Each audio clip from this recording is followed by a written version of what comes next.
side of the pandemic, a moment of thoughts turned silent. A moment of thoughts which last past this time of ending. Thoughts became tears pounding to the floor. Life looked like death dying. God weeping.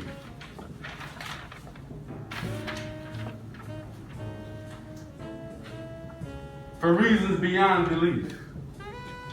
Loneliness, crawling in darkness of day and night, until I kiss the imaginary bars of imprisonment.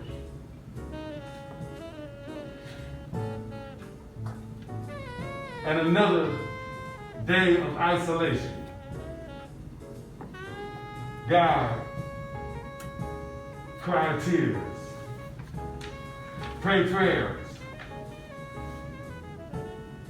then weep, wave hands through the air, searching for more, only to slide to the floor again, a soul cried, wondering when will it ever end.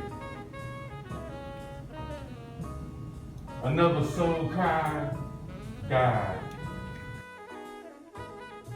Art is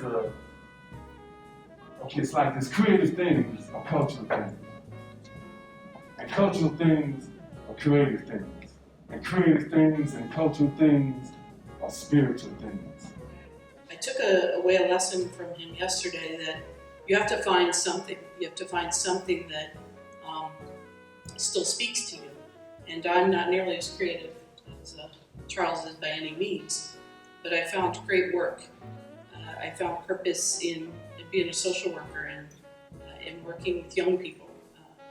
And I think that gives me purpose and gives me life and is my own kind of art, because they help me to be creative and think about ways to think about life and appreciate life. So I think with this despair, whatever you feel despair about, I think all of us, whatever our ability is, whatever level, whatever range, experience we have in our bodies or that we're born into, or the things that happen to us, I think it's natural. Or we all wrestle with despair, some more than others, and I think the real solution is finding ways to deal with that. How do we do it? Is it through alcohol? Is it through drugs? Is it overindulging in food, sex? I think it's finding the creative outlets or the healthy ways you can cope with what life gives you or what happens to you. What advice would you give to content creators in this day and age? Patience.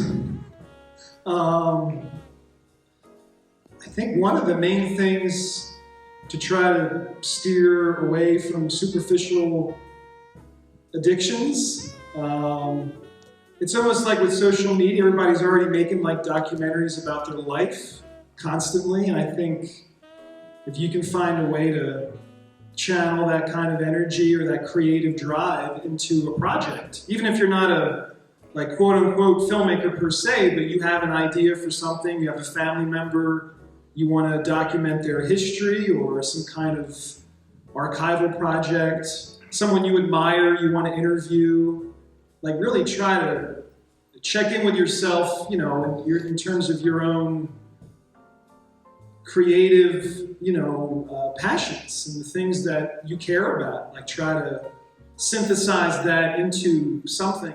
It takes a lot of courage, I think, to create, and sometimes it's hard to ask questions, or sometimes it's hard to ask for help, with a project.